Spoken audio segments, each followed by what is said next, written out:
Fareed Zakaria GPS, CNN Sunday morning 10 Eastern and Pacific. Now for our What in the World segment. What got my attention this week was a claim by Iran's President Mahmoud Ahmadinejad. This one isn't about nuclear weapons or Israel or the Holocaust. It's about execution. President Ahmadinejad claims that there is a death penalty double standard. On the one hand, he says the Western world is coming down on Iran because it may put a woman to death by stoning. And on the other hand, nobody protests against the execution this week of a woman in America. Okay, so let's do some comparisons. We'll start at the macro and move to the micro. The United States executed 52 people in 2009.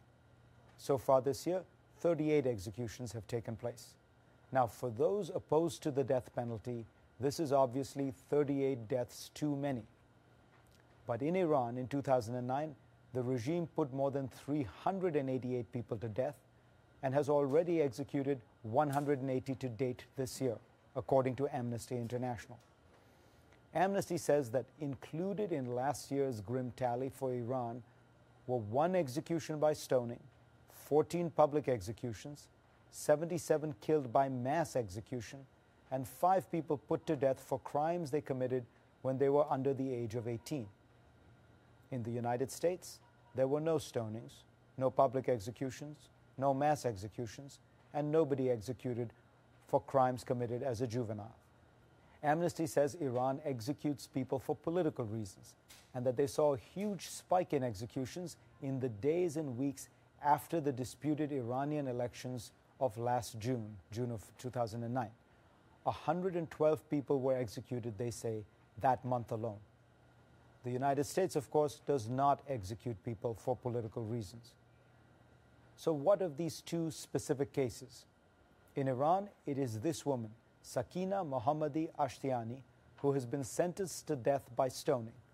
She was convicted of adultery and is now being accused of complicity in the murder of her husband, a charge she vehemently denies. In the United States, in the state of Virginia, it is this woman, Teresa Lewis, who has been executed by lethal injection. She pled guilty to hiring 2 men to kill her husband and stepson.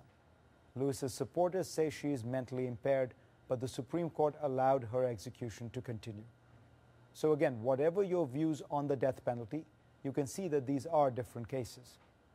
While we're discussing this topic, listen to Bernard-Henri Lévy, my guest from last week, as he describes stoning.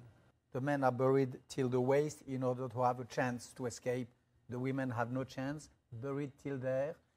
A group of men gather around them and they stone them with stones, not too big, in order that the suffering lasts as much as possible, and not too small in order that they kill. And the target is to transform the face of the woman into a pulp. Now, let's go back to President Ahmadinejad's original claim. He says that there was much more coverage worldwide of the Sakina case than the Lewis case. And you know what? He's right. A LexisNexis search for last month shows 6 times as many articles on the stoning case in Iran than the lethal injection case in Virginia. But given the differences I've mentioned, I think this is justifiable. And all this coverage might actually be having an effect. On Larry King, President Ahmadinejad seemingly changed his tune, now saying that Sakina has not been sentenced to death by stoning and that nothing has been decided.